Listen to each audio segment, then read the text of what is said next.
CBS 4 is your local election headquarters. Indiana Democrats saw sweeping Election Day losses. Yeah, they did. The party's chairman says they're preparing to rebrand and rebuild. CBS 4 State House reporter Hannah Adamson has a look at what that could possibly look like.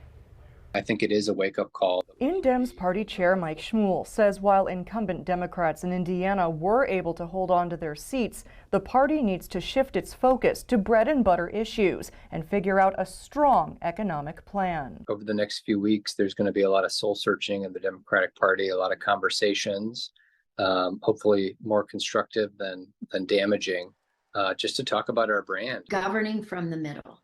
That's what people want. Former State Representative Terry Austin says she anticipates the party could see several new faces at the state and county level when the party reconvenes to elect leadership in March. Let's just drop some of these culture wars. Let's not get drawn into them. Political strategist Laura Beck says Trump's dominance at the top of the ticket in Indiana played a major role in Tuesday's wins for Republicans, something that could change come 2028. In 2012, John Gregg, who was the Democratic candidate, lost by 3 points in the governor's race to Mike Pence.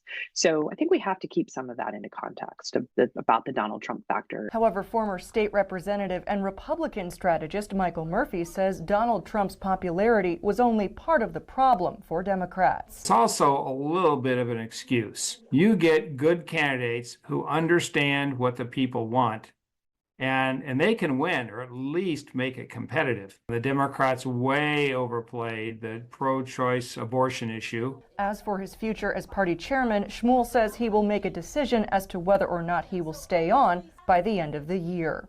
Reporting from the State House, I'm Hannah Adamson.